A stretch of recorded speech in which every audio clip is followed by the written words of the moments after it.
Halo tuh semua, nama aku Daniel dan di video kali ini aku akan menjawab salah satu pertanyaan subscriber yang bertanya mengenai RDO atau reksadana obligasi Yaman. Nah, pertanyaan yang ingin aku jawab adalah pertanyaan dari Kak Ajus Irawan di sini. Bang, semua reksadananya invest di obligasi ya? Kenapa bang? Nah, jadi di video kali ini aku akan memberikan beberapa alasan kenapa sih saat ini portofolioku bisa dibilang 99% atau 100% ada di reksadana obligasi ya, men. Kita bakal tunjukin dulu portofolioku. Saat ini aku memiliki portofolio sebanyak 376.700.828 rupiah. Dimana aku udah mendapatkan keuntungan sebanyak 3.732.589. Itu imbal hasilnya sebanyak 1,02% ya teman. Dan kalau misalnya kita cek ke bagian transaksi di sini, kemarin aku juga baru beli bibit lagi. Di sini aku beli kemarin sebanyak 4.800.000 sekian. Ini tujuannya aku buat ngabisin dana yang ada di Bank Jago. Sekaligus aku lagi ngikutin event bibit di mana kita bisa top up lebih dari 50 juta mendapatkan bonus hingga 300.000. Caranya gimana? Kamu boleh cek ke bagian beberapa video yang ada di channel ini ya men. Tapi harusnya sih pada saat video ini diupload nanti eventnya udah berakhir. Tapi nggak apa-apa, kamu bisa pelajari aja supaya nanti ke depannya kalau ada event yang serupa, kamu udah tahu caranya ya, man. Oke, kalau misalnya kamu lihat di portoku, saat ini aku memiliki porto cuma satu, di sini adalah Investor Habit. Nah, kamu bisa lihat di sini, alokasi obligasiku ada di angka 100% ya, man, dimana hampir semua danaku aku masukinnya ke reksadana obligasi. Dan di sini aku hanya memiliki reksadana pasar uang itu cuma satu, isinya hanya Manulife, dana kas syariah. Di sini ada instant redemption. Nah, di sini hanya jumlahnya hanya sebanyak 685.000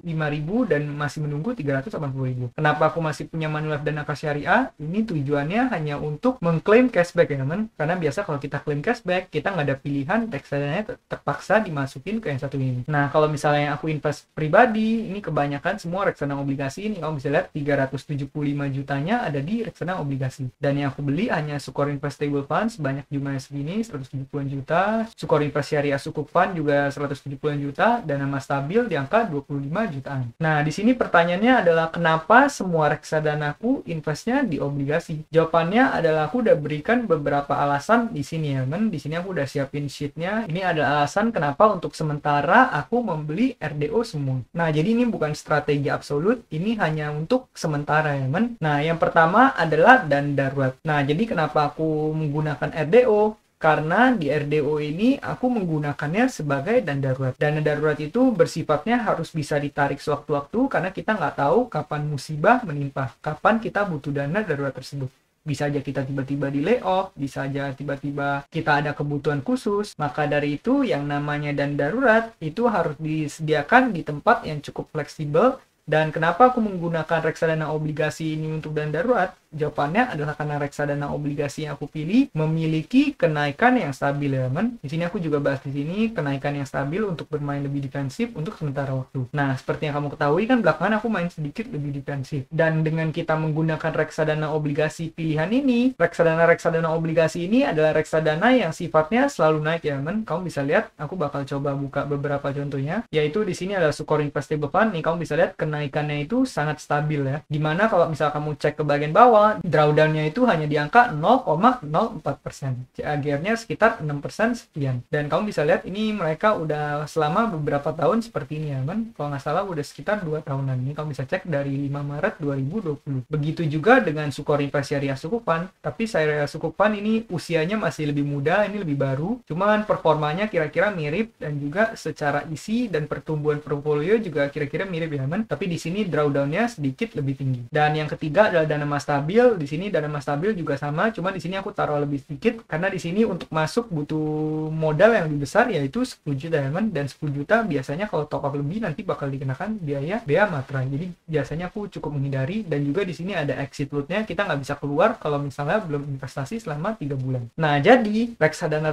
yang aku beli ini, reksadana obligasi pilihan ini adalah reksadana yang sifatnya selalu naik sehingga ini cocok digunakan untuk dana darurat. Karena kalau misalnya kita beli reksadana yang punya drawdown-nya lumayan dan kita gunakan reksadana tersebut untuk dana darurat, kan bisa jadi kita ada tiba-tiba ada kebutuhan dan kebetulan reksadana tersebut malah lagi dalam masa-masa jebloknya, lagi dalam masa-masa drawdownnya. Maka dari itu semuanya aku beliin RDO, dan RDO yang di sini aku beli itu adalah RDO yang mengalami pertumbuhan setiap harinya. Dan RDO itu nggak semuanya mengalami pertumbuhan seperti ini. Kalau misalnya kita cek beberapa reksadana obligasi lain, bahkan sebenarnya kebanyakan RDO tuh sifatnya nggak selalu itu ya, man. Ya, mungkin kita bakal coba cek beberapa reksadana obligasi. Kita cek contohnya ini Manulife obligasi unggulan kelas A. Kalau misalnya kita buka di sini, nih kamu bisa lihat ya, portofolionya itu sifatnya ada greedy-nya dikit dan bahkan ada drawdown-nya lumayan gede. Walaupun kalau misalnya kita tarik jangka panjang, misalnya 5 tahun, 3 tahun, itu dia bakal tetap mengalami yang namanya pertumbuhan. Tapi dengan grafik seperti ini, otomatis ini nggak bisa kamu jadikan buat dana darurat, karena kan dana darurat kita nggak tahu kapan kita mau tariknya, bisa aja tiba-tiba minggu depan aku membutuhkan dananya, man. Maka dari itu kalau misalnya kamu investasinya 3-5 tahun, sebenarnya kamu boleh menggunakan RDO yang lain juga ya, man. Cuma karena aku pribadi menggunakan ini sebagai dana darurat, maka aku belinya yang sifatnya selalu naik. Contohnya yang lain lagi adalah siaran pendapatan premium, itu juga selalu naik ya. Oke, pertanyaan berikutnya, kenapa aku menyiapkan dana darurat yang lumayan banyak? Jawabannya adalah karena ini salah satu dari strategi investasi, dimana seperti yang kamu ketahui, kan banyak isu-isu yang mengabarkan bahwa tahun ini ada kemungkinan terjadi krisis ya, man. Maka dari itu, salah satu strategiku untuk mempersiapkan diri di masa krisis adalah dengan meningkatkan likuiditas, dimana dengan aku siapin likuiditas, aku siapin lumayan banyak cash ini, kalau misalnya nanti terjadi krisis, aku bisa menggunakan semua dana ini untuk aku hajar membeli aset-aset yang sedang terdiskon. Contohnya kalau misalnya saham lagi rontok, saham tiba-tiba lagi drop, ternyata saham-saham blue chip yang biasanya perusahaannya bagus dan selalu bertumbuh ternyata mengalami penurunan harga yang signifikan, aku bisa langsung menarik semua uangku di sini dan aku gunakan untuk menghajar aset yang sedang terdiskon tersebut. Bahkan bisa juga kalau misalnya ada properti yang salah harga atau aset apapun yang sedang terdiskon, aku bisa menggunakan dana ini untuk membeli aset-aset tersebut ya, teman. Maka dari itu sebenarnya ini juga salah satu dari strategiku untuk mempersiapkan diriku menghadapi yang namanya krisis. Tapi apakah ini bakal terjadi atau enggak, kita semua nggak ada yang tahu ya, teman. Kita semua nggak ada yang bisa meramal masa depan. Kalau misalnya nggak terjadi ya bagus, portofolioku juga mengalami pertumbuhan walaupun sedikit. Kalau misalnya terjadi, aku bisa memanfaatkan peluang tersebut untuk meningkatkan net worth-ku ya, teman. Nah, poin berikutnya adalah reksadana obligasi memiliki return di atas RDPU. Nah, jadi kalau misal kamu bertanya, kenapa nggak RDPU aja? RDPU kan naiknya lebih stabil, resikonya lebih kecil, drawdown-nya bisa dibilang nggak ada. Jawabannya adalah karena menurut aku pribadi, RDPU itu secara profil resiko kurang cocok dengan aku ya, man. Menurut aku pribadi, RDPU itu secara profil resikonya terlalu rendah, dimana ya return yang dihasilkan juga nggak terlalu tinggi. Bahkan RDPU yang paling tinggi itu cuma sekitar di angka 4% sekian ya, man. Sedangkan kalau misalnya kita menggunakan reksadana obligasi, paling nggak kita bisa mendapatkan hingga 6% sekian. Walaupun mungkin nggak beda jauh banget, tapi menurut aku ini masih sebuah risk yang bisa aku tanggung, dan juga aku lebih incar returnnya bisa sedikit lebih tinggi ya, man. Tapi buat kamu, apakah kamu harus ikuti ini? Jawabannya adalah nggak harus juga ya, man. Kamu boleh sesuaikan dengan profil risiko kamu. Karena seperti yang kamu ketahui, kita investasi di obligasi, ya otomatis risikonya bakal lebih besar ketimbang kalau misalnya kita bandingkan hanya investasi di deposito bank ya, man. Jadi sesuaikan dengan profil risiko kamu. Nah, poin berikutnya adalah RDO pilihanku memiliki drawdown yang rendah. Ini tadi yang udah aku jelasin juga, di mana RDO yang aku pilih adalah RDO yang sifatnya biasa mengalami kenaikan setiap harinya, man. Jadi itu istilahnya adalah reksadana obligasi atau reksadana pendapat tetap yang returnnya sedikit lebih tinggi, tapi rasanya masih seperti rasa reksadana pasar uang ya, man. Drawdownnya rendah, tapi pertumbuhannya bisa sedikit lebih tinggi.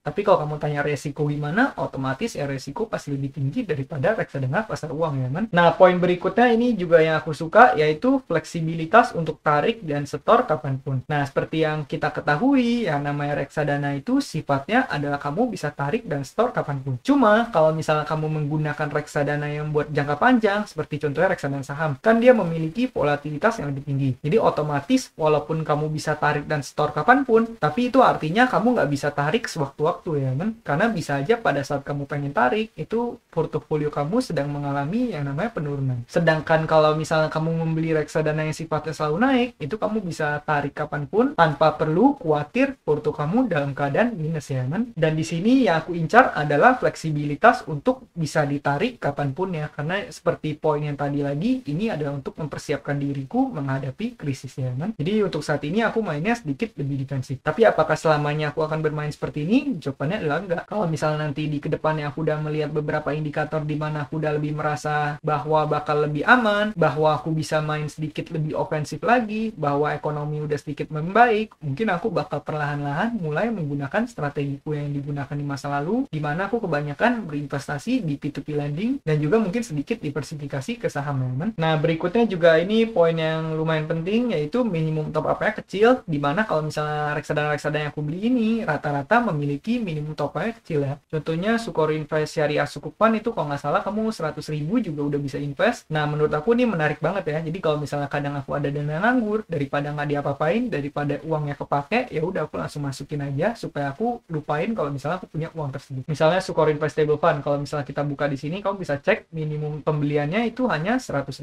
ya, men. Nah, misalnya Sukor Invest Stable Fund, nih kamu bisa lihat minimum pembeliannya itu hanya 100.000 rupiah. Nih kamu bisa lihat di sini ya, minimum pembelian 100.000 rupiah. Jadi kalau misalnya aku ada uang, daripada uang yang nggak diapa-apain, atau daripada nanti uangnya kepake nggak sengaja untuk keperluan-keperluan apapun, ya mending uangnya aku langsung masukin ke bibit aja, dan dengan minimum top up yang kecil ini, aku lebih fleksibel bisa masukin danaku ya, men. Nah, poin yang terakhir adalah dengan investasi di sini, kita nggak dikenakan pajak, karena seperti yang kamu ketahui, reksadana itu bukan objek pajak. Berbeda dengan kalau misalnya kamu taruh di deposito bank itu masih terkena sekitar 20% ya, men. Jadi kalau misalnya kamu menggunakan Cbank kan memberikan return saat ini udah sedikit lebih turun, dulu 7%, sekarang hanya tinggal 5%. Nah, 5%-nya itu kamu perlu ingat itu bakal dipotong lagi oleh pajak sebanyak 1/5-nya atau 20%. Return bersihnya menjadi 4% sekian. Daripada aku mendapatkan return sekitar 4%, ya mungkin akan lebih baik kalau misalnya aku mendapatkan return sedikit lebih tinggi, yaitu di angka 6% sekian. Kemarin aku juga baru review salah satu lagi platform bank digital syariah yang bernama Aladin, itu juga bisa mendapatkan return sekitar hampir 4% per tahun juga ya, man. Kamu boleh cek hitungannya di video sebelum ini. Nah, jadi buat Kak Ajus Irawan, itulah alasan kenapa untuk sementara ini aku menaruh danaku kebanyakan di reksadana obligasi. Tapi ini mungkin nggak akan berlangsung selamanya, ini hanya berlangsung sementara ya, man. Kalau misalnya nanti aku udah semakin yakin dengan keadaan ekonomi, mungkin aku bakal perlahan-lahan bakal mulai main sedikit lebih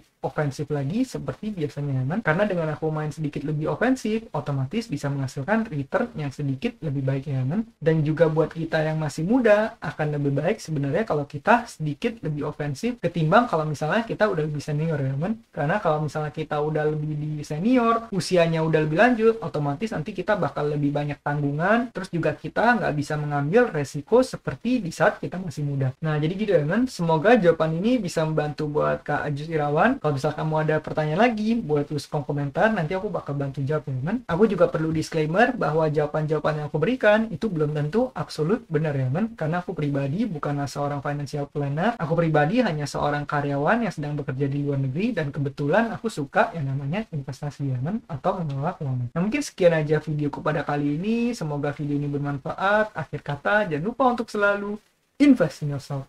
Sampai jumpa di video berikutnya. Bye!